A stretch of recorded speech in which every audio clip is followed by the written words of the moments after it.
So you say there's a tribulation, but there's no temple, there's no 7-year covenant sign, there are no 2 witnesses.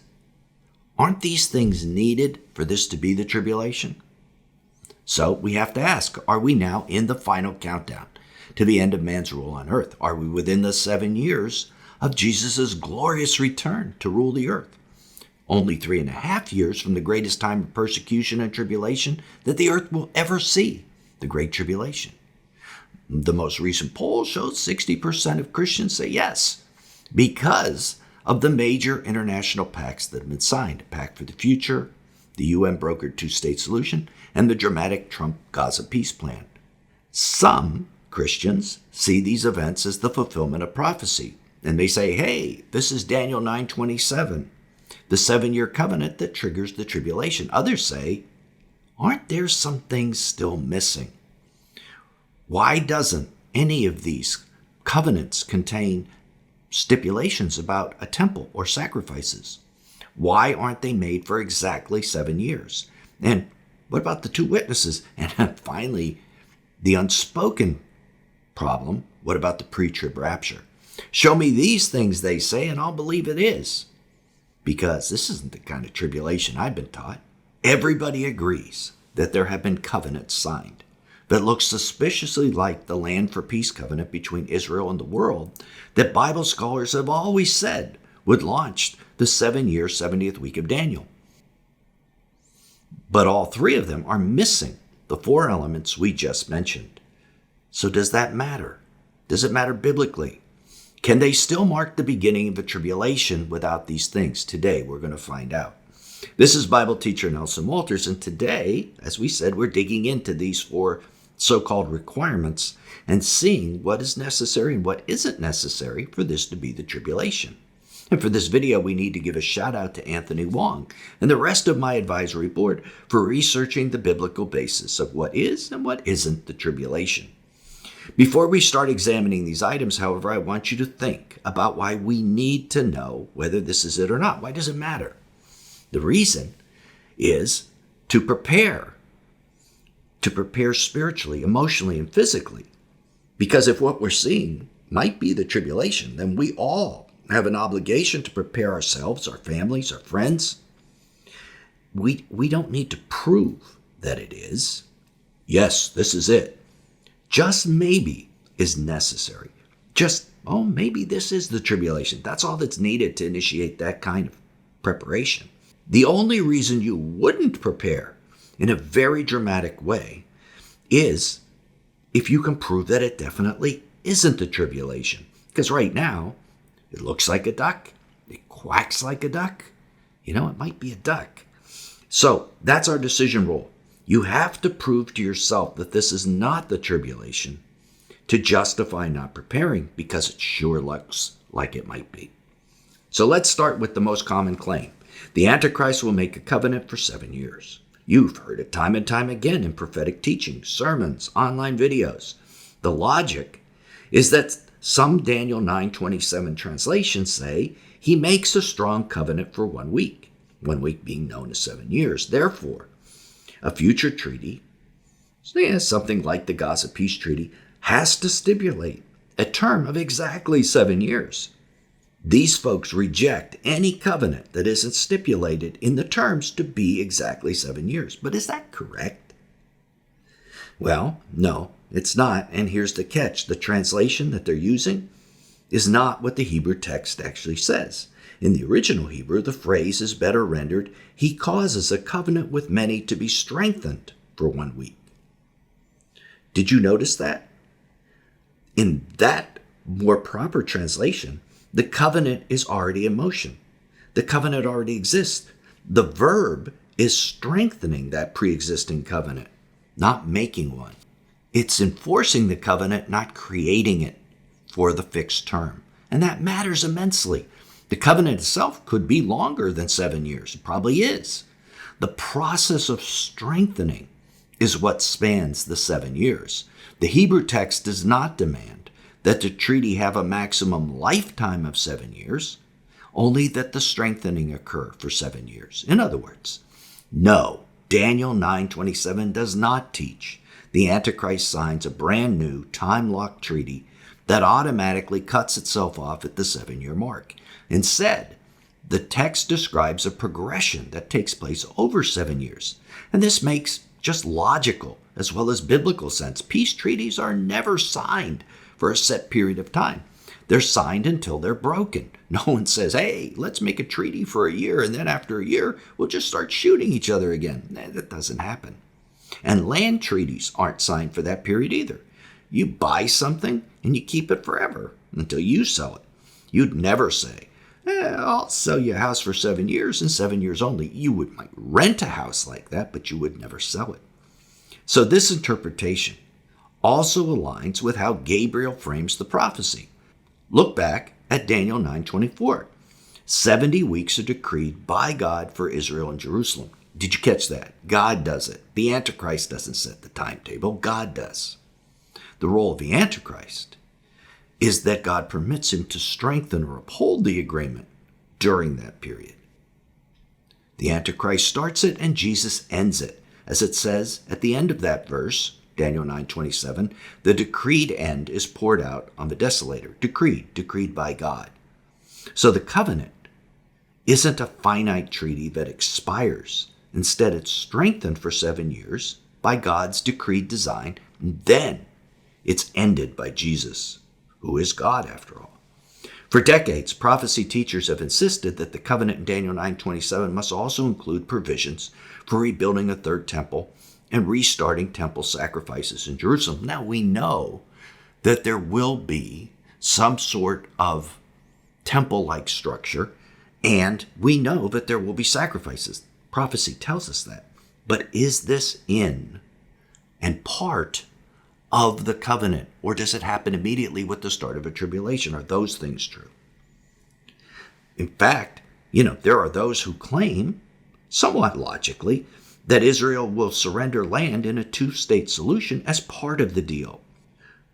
But that's not what the Bible says at all. What if those details, the temple, the sacrifices, even the land concessions, aren't required to be in the covenant itself? What if they only happen later?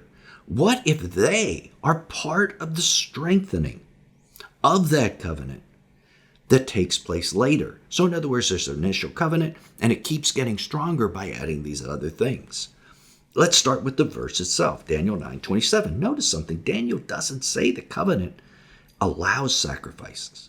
It doesn't tell us the covenant authorizes a temple. It simply says that in the middle of the week, the sacrifices will be stopped. That means by the midpoint of 7 years, sacrifices must be taking place. But it doesn't say how they get started. And it could happen right at the beginning, or it could happen years later. The Hebrew gives us zero evidence that the covenant's content includes a temple clause. The Antichrist doesn't biblically need to promise Israel a temple. He just needs to step into it when it's in place. Maybe he grants Israel a temple. Maybe it's part of his strengthening, and maybe he doesn't. So sacrifices in a temple, would they confirm that the tribulation's underway? Yes, they would help do that. But remember, we're not looking for absolute proof. We're only looking for a maybe. Maybe it's the tribulation. Because that's all we need to begin preparing in earnest, knowing that we're going to suffer and be persecuted. We got to get ready for that. The third point that many prophecy teachers use to claim the tribulation couldn't have already started yet is that the two witnesses of Revelation, in their minds, appear during the first half of the 7-year tribulation. And since they haven't appeared, well, this can't be the tribulation. But what if their timeline's all wrong? Scripture clearly places them as ending their ministry in the second half of Daniel's 70th week after the 6th trumpet and right before the 7th trumpet, during the darkest period of human history, the Great Tribulation.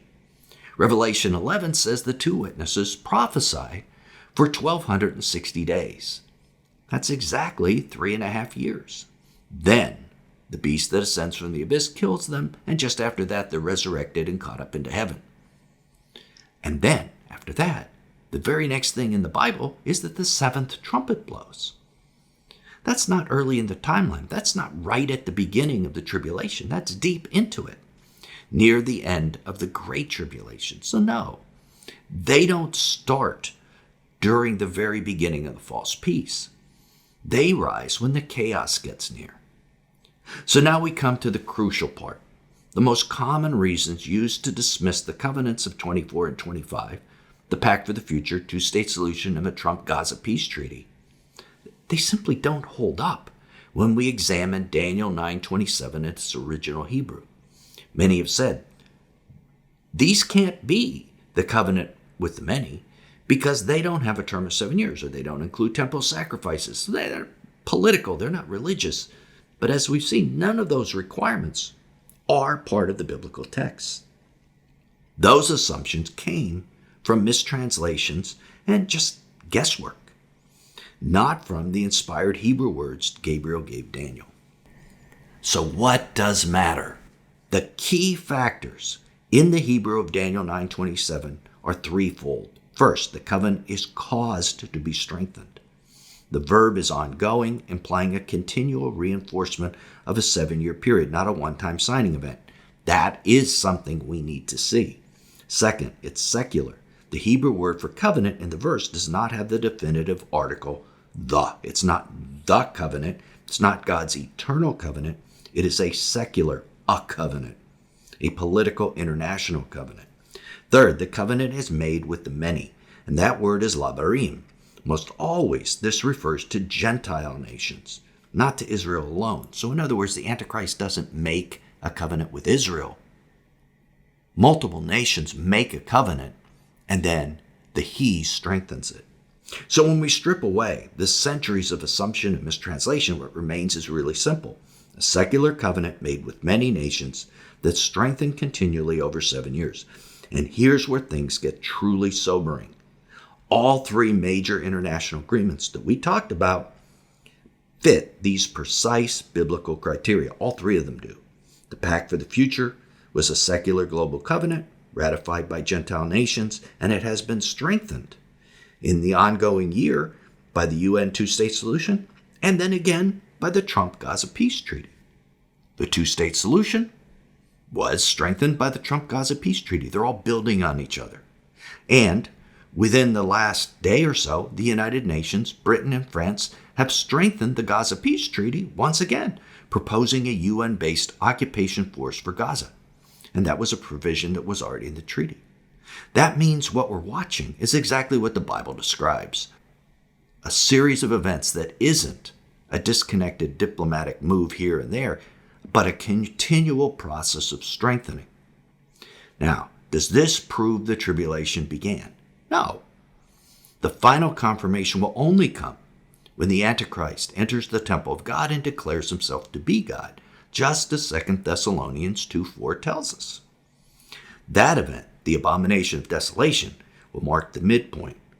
These events are truly the beginning of the final 7 years. That moment would occur in the spring of 2028 or 2029. But here's the kicker. By then, it will be too late for many Christians to prepare. You can't prepare when the great tribulation is upon you.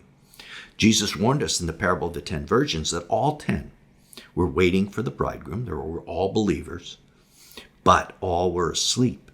When the midnight cry came, only 5 had enough oil to keep their lamps burning for the long period before the bridegroom actually came. The others had to go and buy more oil, but when they returned, the door of heaven was shut because Jesus had already come. That parable is about believers who are unprepared. And if the strengthening of this global covenant truly marks the start of a 70th week, then that midnight cry is coming closer and closer and closer every day. We may have very little time to prepare before that event happens that wakes up the whole world. This is why it's dangerous to cling to any of these misconceptions as facts. This includes the pre-tribulation rapture, unfortunately, which you need to understand is just an unproven theory.